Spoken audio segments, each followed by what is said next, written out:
All this is Dr. Mubin Sayed from drbeen.com. Welcome to one more show. So to kind of understand and see that the tide is turning, and I wish it continues to turn downwards, and the COVID pandemic goes away, start looking at the headings and news, and you would see that a lot of the words are creeping up, which are, for example, it seems like it is less severe, it seems like less hospitalization, it seems like it, even if it causes a breakthrough infection, there is still better protection, and so on. You would see people are becoming tired. You would see the part of the news headlines. You would see today, for example, I saw that a headline was that folks in the advanced age are saying that we are tired of it, we are losing time with this. And many of the healthcare leaders starting to say that it seems like we may not need stricter lockdowns and so on. So all of this is actually an indication that there is definitely a turn towards positive with Omicron. There are people who are still getting sick, there are people who are still dying. However, I think that the rate is reducing and the percentage is reducing. So what I did today was, for the Christmas, I pulled together majority of the important studies that show us a picture of the COVID-19 at this time under Omicron. In some countries, and some countries it is still spreading. So let's look at that. And some of you would like to understand what is going on with the hospitalization. Some would want to know about the severe disease. Some will want to know if the pathology is severe, and so on. So I have pulled those studies together to create a package. So let's look at it together.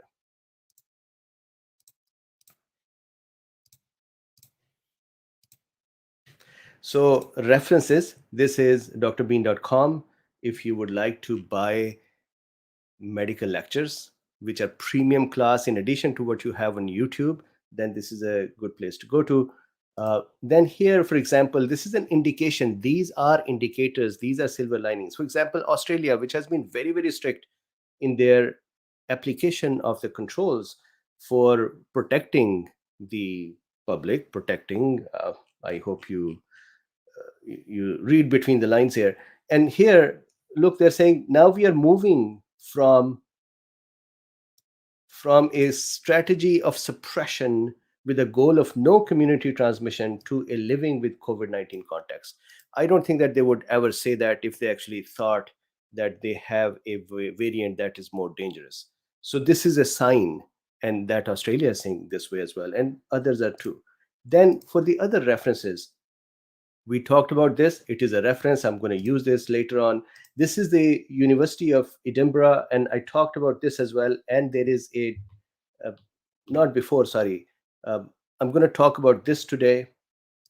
Then this is a preprint study about the Omicron and the severity. And then here is a number of other references. All of them are present in the description, the links to them. So let's start our discussion now. So making sense of Omicron information, disclosures, I do not have any. And here is the Omicron, they call me, this is the cron, they call me Omicron. So hospitalization and disease severity. So the first part of the presentation, what is going on in the hospitalization? So the general conclusion of all the studies that you're going to see is the following. Number one, there is 50 to 80% reduction in hospitalization from Omicron. Some studies show 50%, some studies show 80%. So that is the range. In some communities, 50, for example, UK's communities are showing 20 to 50% reduction. South African communities are showing 66 to 80% reduction.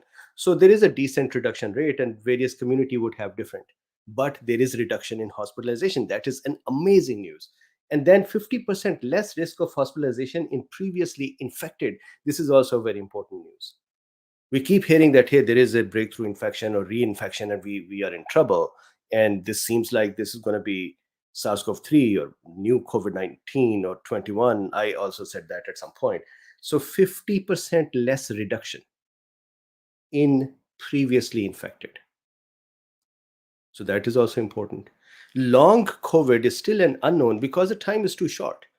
And then Once in a hospital, so studies are now showing this as well, both South Africa and UK studies, once in the hospital. So let me back up for a second. Let's say you have 100 people here infected with Delta and 100 people on the other side infected with Omicron. There would be lesser number of people going to hospital from the Omicron group.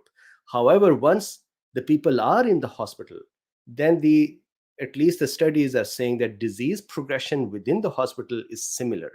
I still feel that there is a difference between them, because most of the news that I am getting, anecdotes that I'm getting from various countries, from my friends, they say 1 or 2 days stay and people come out. This is in contrast to the studies. So we'll stick to the data for the time being. I think that there will be good news on that side as well. Then 5.41 folds increase risk of reinfection compared to Delta. So I said above 50% less risk of reinfection. And down here, 5.41 fold of increased risk. So there are various studies that are showing data that way. Increased cases will be balanced against a reduced severity. So this is another important thing, that this message is coming from UK studies. They are saying that, yeah, sure, we agree that there is less hospitalization, but because there is a greater number of cases, then the hospitals would still be filled with more people, and there is then a risk of people dying as well. I think that there would be further modulation of this message as they see more and more data, and they would see that even if there are cases that are more, not a higher percentages ending up in the hospitals, many are now youngsters, many are vaccinated, and then the Omicron itself is not very, very dangerous. So they would see that there will be positive outcome on that side too. Then, so now the studies that back up these conclusions, and I think these are important conclusions. Scotland. So there's a study from Scotland. I have the description in there. It's a preprint.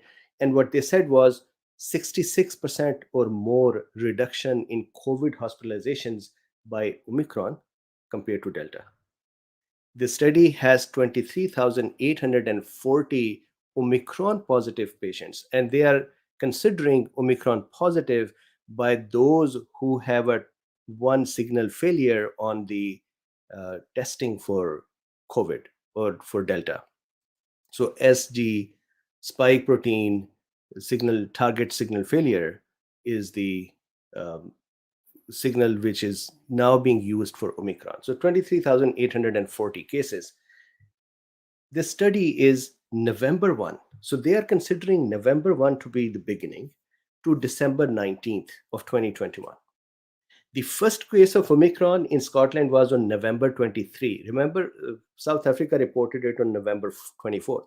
They said before that this was in Botswana as well. So it may not be that the South Africa was the very first country. They may be the first to report it, but the seems like Omicron was present in other countries. So predominantly in the age group 20 to 39, younger age group.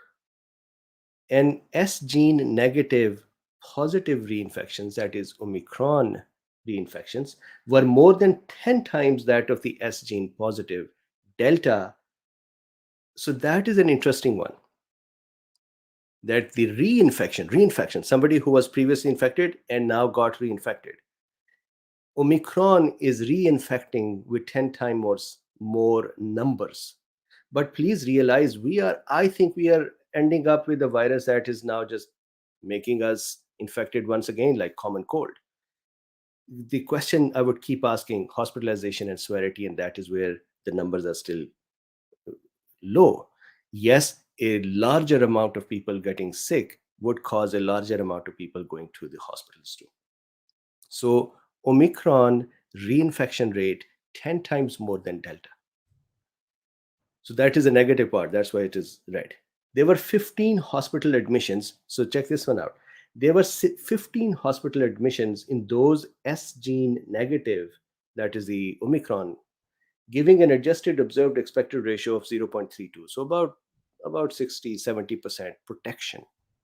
The third booster vaccine dose was associated with a 57% reduction in the risk of Omicron.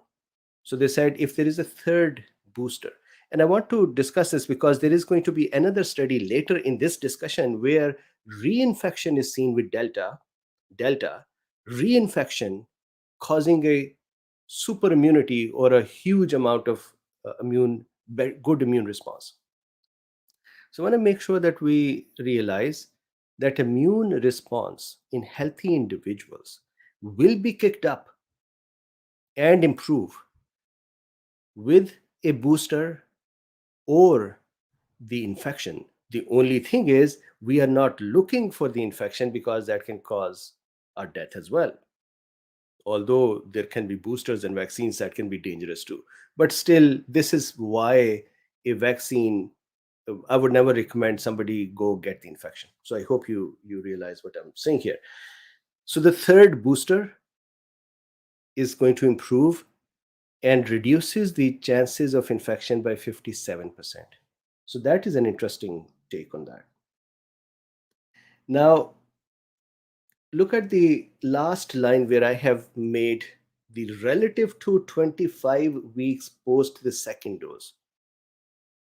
That is 4.5 months after the second dose. That again is a immune system that is sort of in a resting state.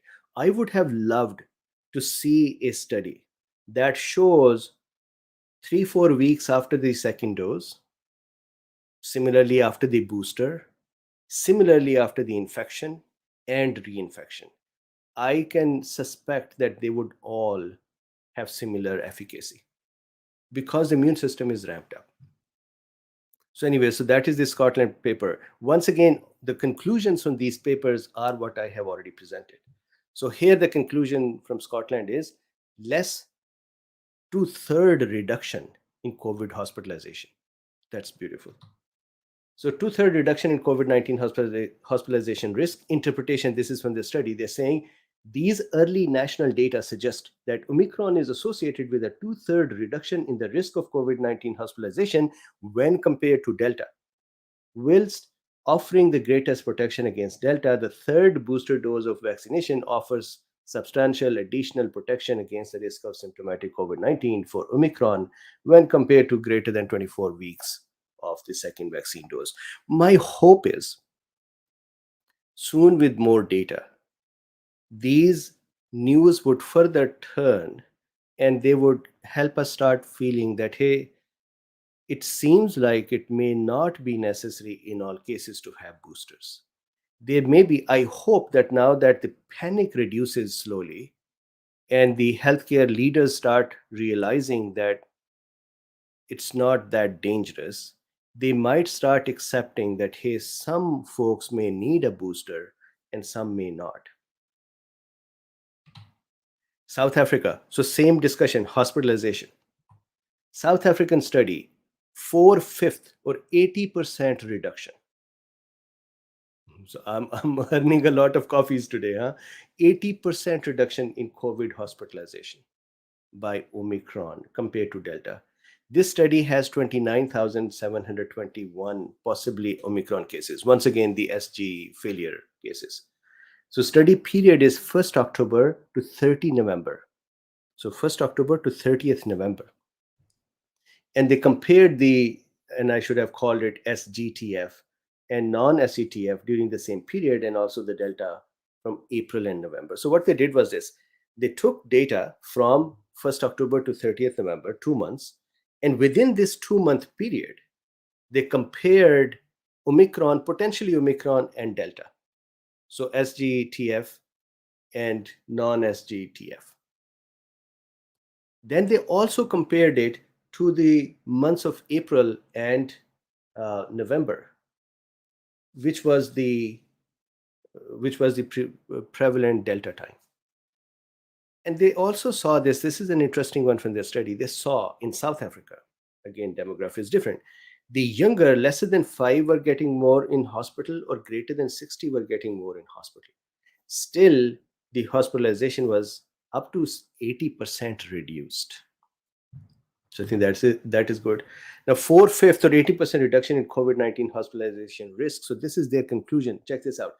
Early analysis suggests a reduced risk of hospitalization among SGTF infected individuals, that is the Omicron, potentially Omicron, sorry, Delta, compared to let me back up. SGTF is Omicron and non-SGTF is Delta. Individuals in the same time period, once hospitalized, risk of severe disease was similar for both groups. Now remember, SGTF at some point was used for Delta as well. So, anyways, what they're saying is Omicron versus not Omicron. Omicron is less hospitalizations, but here they're saying once a patient is in the hospital, then disease progression is the same. I think that more data would show that even that disease progression will start reducing. Then they said Delta variant infection, which dominated the third wave, when compared to non SGTF infection, we found that SGTF infection had an 80% lower odds being admitted to hospital, but did not differ in the risk of severe disease. So Omicron had lesser odds to go to hospital, but the severity was the same. So, want to continue.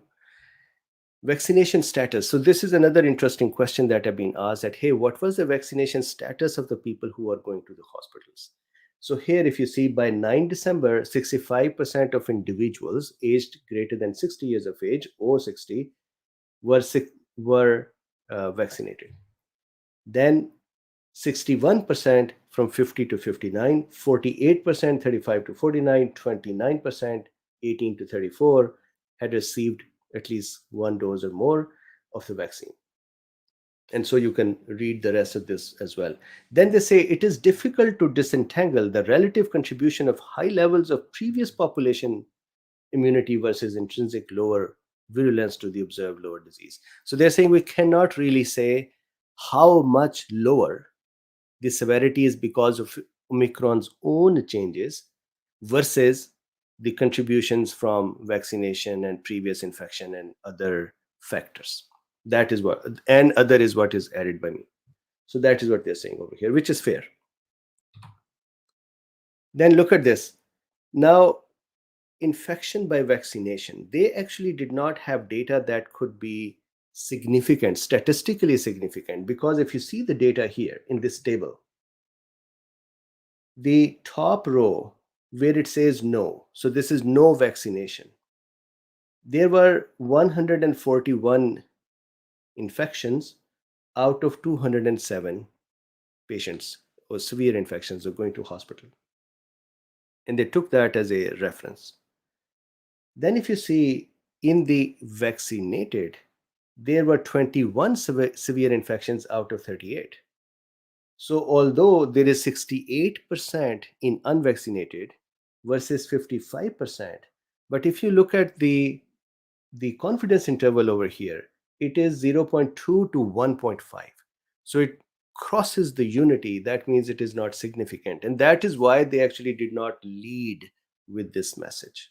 So in my opinion, when I look at this data, what they're saying is that we actually did not find significant difference in hospitalization when between the vaccinated and unvaccinated.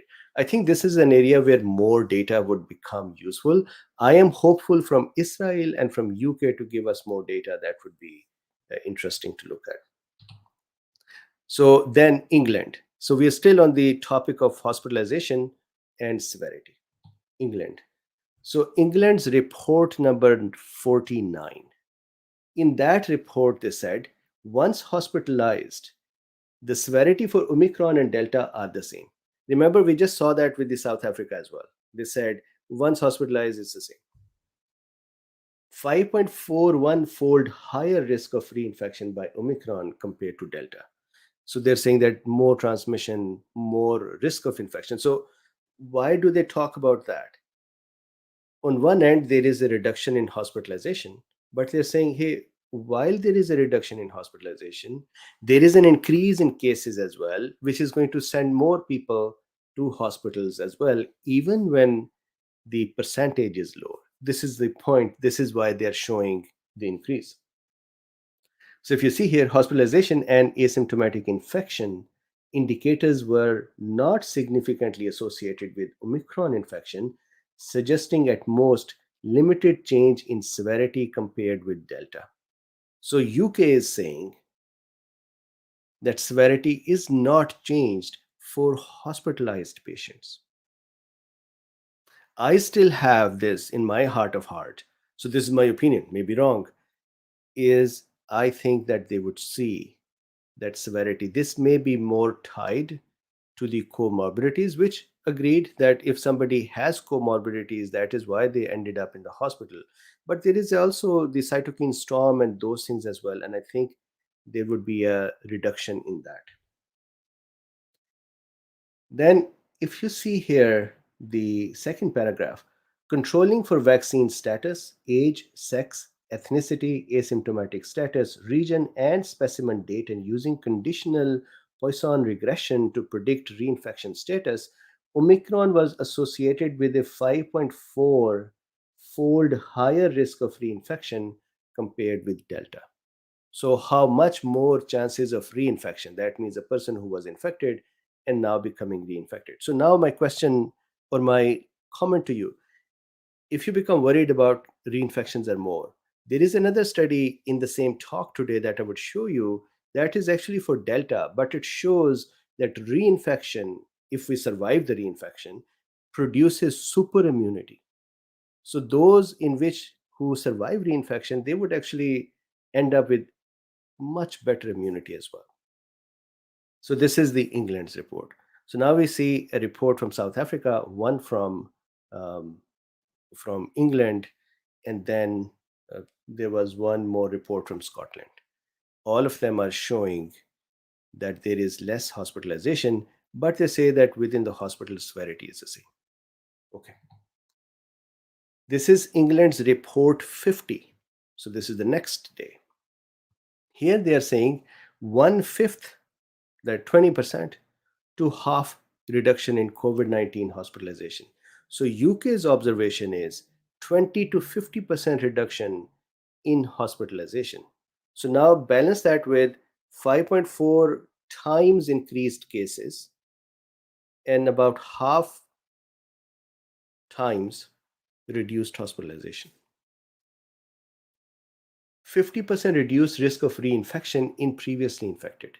So that is also an interesting one. If somebody was previously infected, and I actually um, admire UK that they talk about at least the previously infected and their status. So they don't use that as let's just not even think about it, let's just ignore it. So 50% reduced risk of reinfection by Omicron in those who had previous infections. This study period is 1st December to 14th December. Moderna and Pfizer BioNTech vaccine have similar protection as with Delta. However, AstraZeneca has more protection. So, uh, Moderna and Pfizer BioNTech have similar protection but reduced. Although AstraZeneca had better than Moderna and Pfizer BioNTech. So, that was interesting. So, if you see here, it says, my mouse is hazard ratios for hospital attendance with Omicron for Moderna and Pfizer are similar to those seen for Delta in those vaccination categories, while Omicron hazard ratio are generally lower than for Delta for the AstraZeneca vaccine. That is very interesting. So AstraZeneca is adenovirus based, and these other two are messenger RNA based. But still they say that this is a limited data size, so don't use it too much for the decision making. In broad terms, our estimates suggest that individuals who have received at least two vaccine doses remain substantially protected against hospitalization, even if protection against infection has been largely lost against the Omicron variant. So there is still protection from hospitalization. So this report from England is slightly different from the reports that we have been seeing before. For example, what is different over here, one is that they're showing a reduced level of hospitalization risk reduction. They're saying 20 to 50%. Others are saying more. Secondly, the 5.4% increased, 5.4 times increased risk of or increased number of cases. And then thirdly, for the Pfizer, BioNTech, and Moderna, they are saying there is reduction, but still there is efficacy. Although Pfizer and Moderna themselves are claiming that, hey, we have a lot more drop. So this may be something more than just the data. This may be Pfizer Moderna saying, hey, maybe we should look towards boosters. And so this message helps them move towards boosters. So this is interesting for me. So that is one section for the talk over, and that is hospitalization and severity. The conclusion is really hospitalizations are less, cases are more, severity within a person who is hospitalized is the same. I think there may be more data needed there. Okay, so pathogenesis, milder disease, milder disease. And I'm going to show you these studies that we talked about before as well, but I wanted to wrap them all up in this one little package here. Milder disease, becoming more upper respiratory tract infection like disease. And we saw these studies. One is from Hong Kong University, where they said 70-fold increase in bronchial load, but reduction in the pulmonary or lung tissue infection, which means number one, less severity, number two, more of the upper respiratory tract infections. Then the MIT message from Gupta Labs, again, I have not seen the paper, but the Twitter messages that I shared a few days ago, less efficient cleavage of the spike protein by TMPRSS2, which in turn causes the virus to be able to less efficiently cause an infection. And that reduces the severity.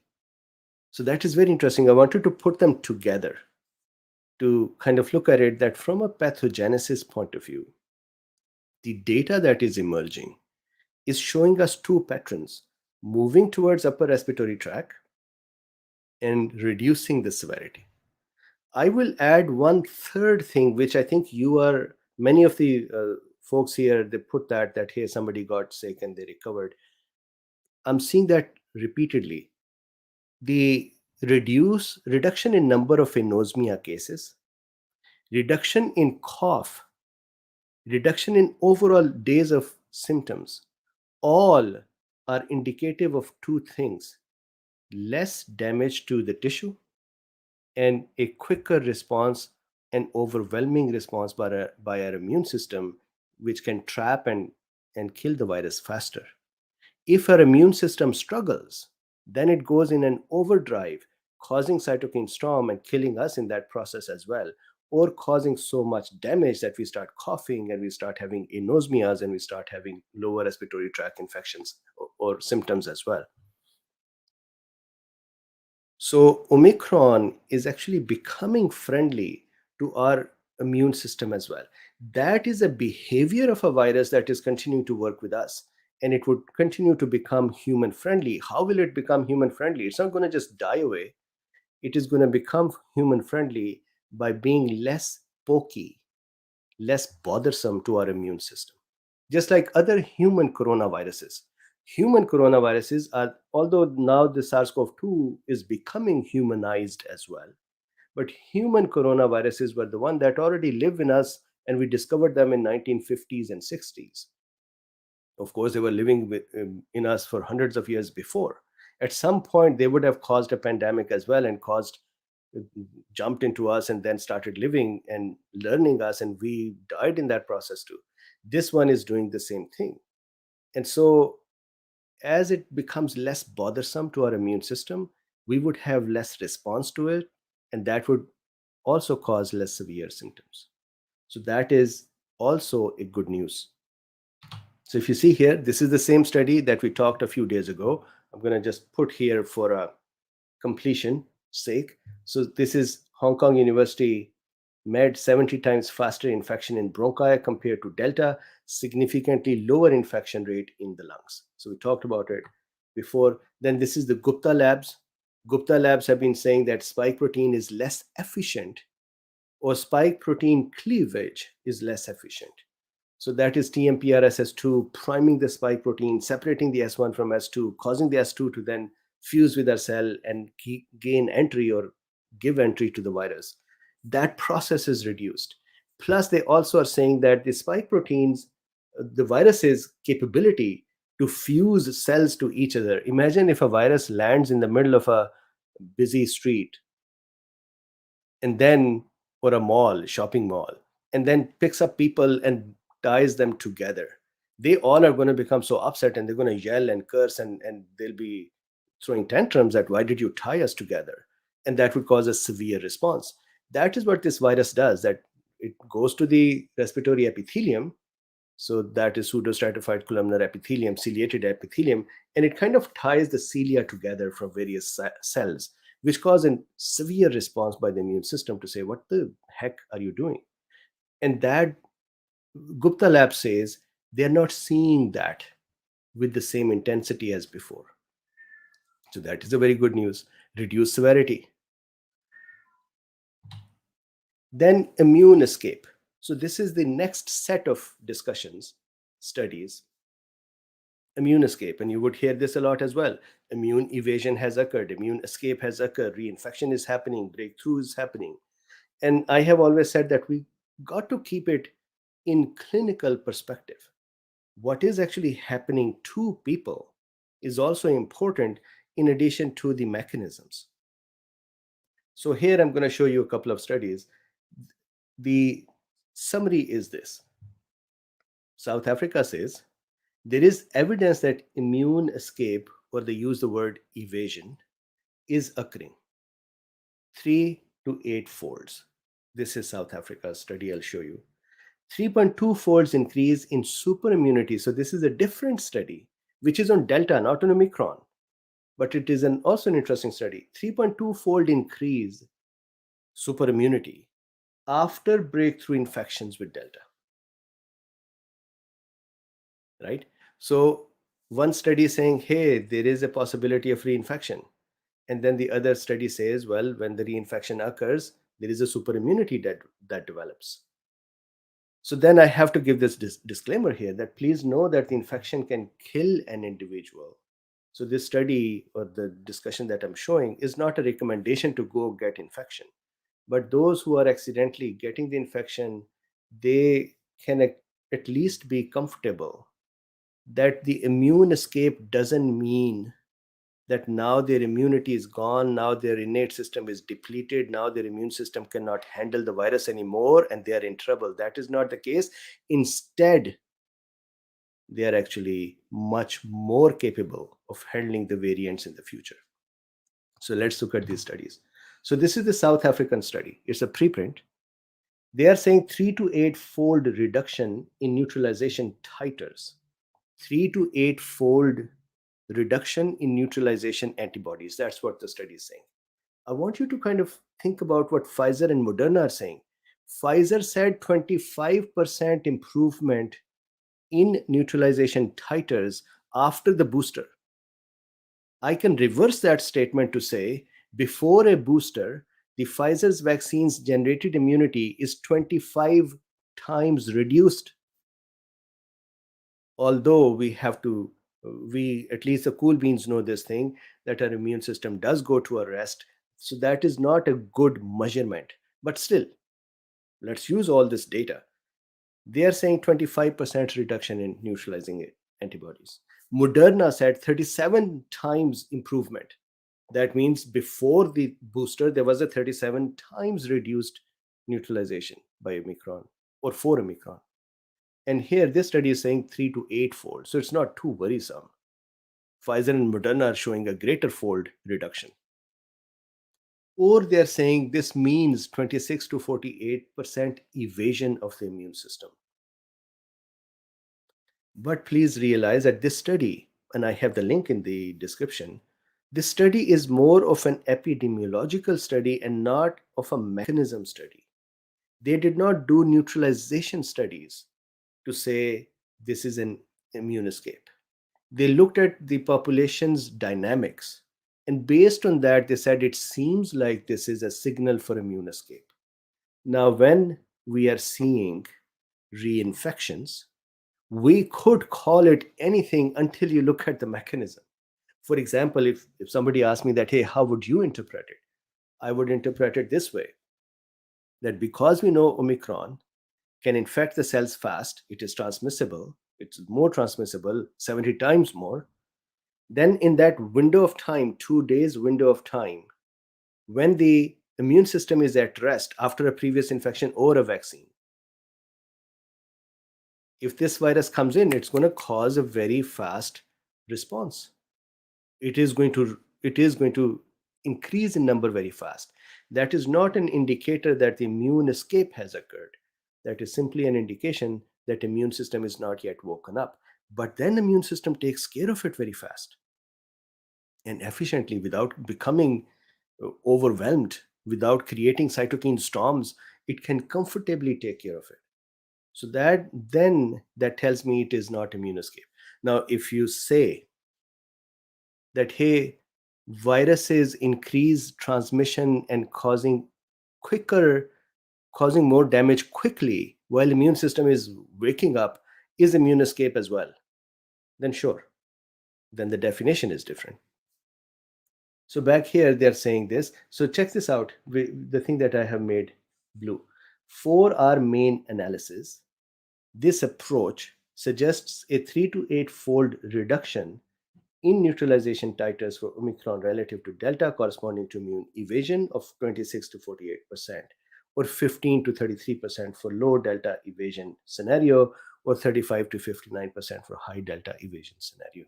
So again, this is more of an epidemiological discussion. Very interesting though. And then I want to put that in context of Pfizer and Moderna as well. Pfizer is saying, hey, 2 doses, and then 6 months after, or whatever, 4 months after, 25-fold reduction. How did I say reduction in titers 25-fold? Because I said the third dose increased it by 25-fold. That means the previous one was 25-fold less. Similarly, Moderna said 37 to 83, 82, right? For 50 microgram or 100 microgram dose. That also means there was a reduction before.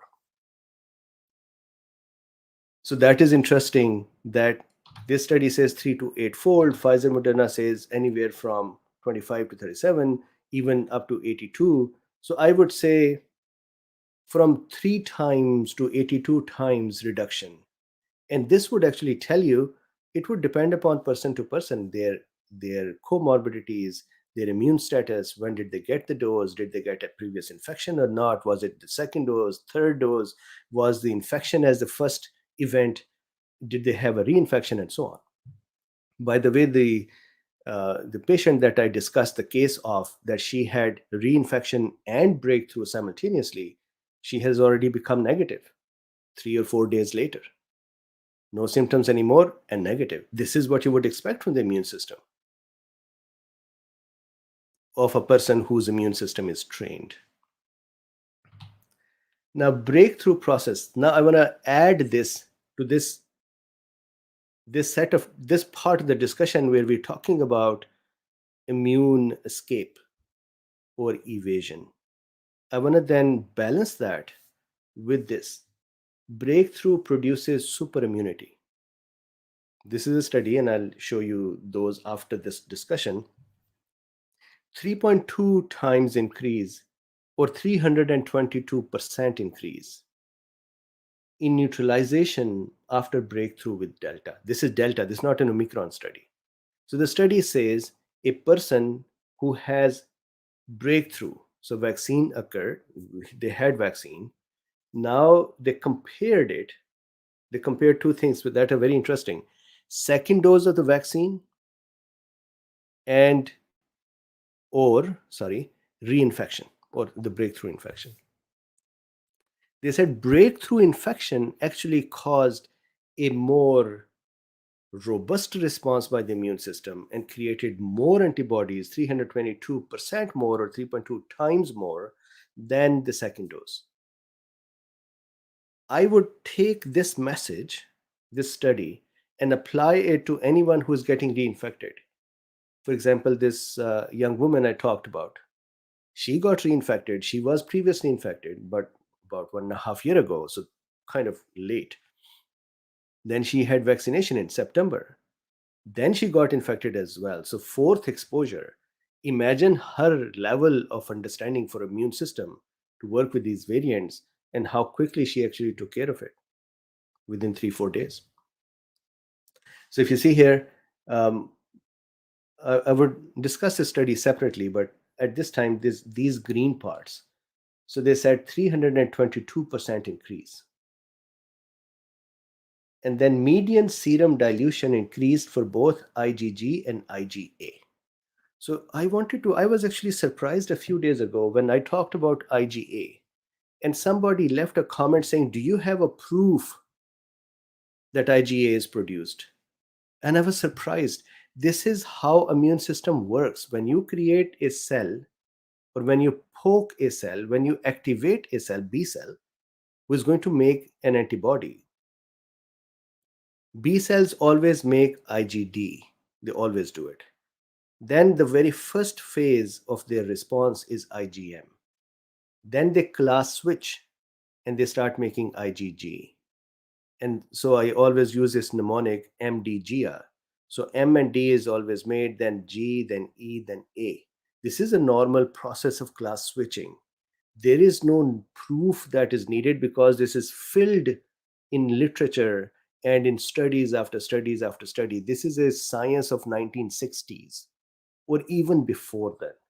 It's not a new thing. So I don't have to prove that IgA would be present or not. But this is an important thing. Median serum dilution increased for both IgG and IgA. For example, the median IgA EC50 after breakthrough infection was 120, 95% confidence interval of 44 to 46, compared with 24 for controls. IgM levels were not significantly high. And IgM levels not significantly high is actually an interesting thing. That means body is not taking this infection as a new infection, and it is responding as it had seen this infection before. So this is I believe this was the last part. So this is the discussion. Let me just very quickly show you some references. So here, this was the Gupta lab, and this is the bounding the levels of transmissibility. So this discussion that I said, that in South Africa they said 3 to 5 fold increase and 26 to 46% increase evasion. This is that study. This is their PDF.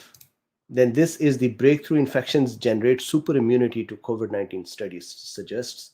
This is that study somewhere here.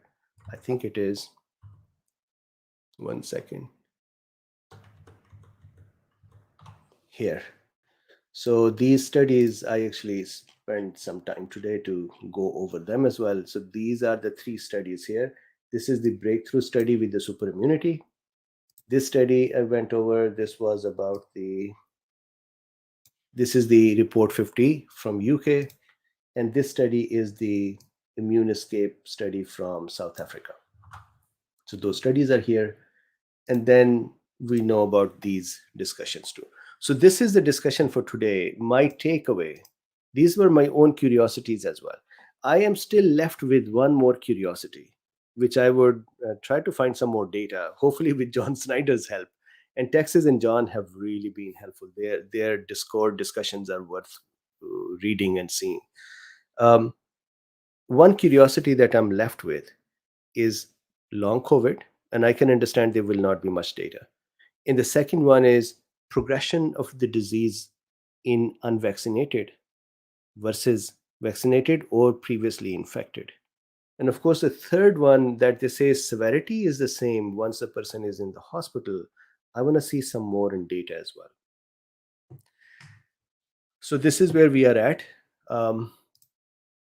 I took 44 minutes. I thought this would be fast. So why not we do this? We wrap it up and then we do a quick chit chat as well. I know that tomorrow is Christmas Eve, so many of you would be busy, but I wanted to create a little gift for you.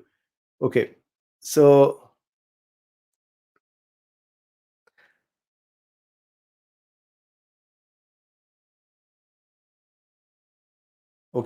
I think let's do a chit chat. So thank you very much. Please like, subscribe, and share. One tiny fee is you can like this. That is free fee for you In addition to that, if you would like to support this work, there are links in the description. You can buy me a coffee, or you can use PayPal, or you can become a patron. Thank you very much, and I'll see you in a few minutes again.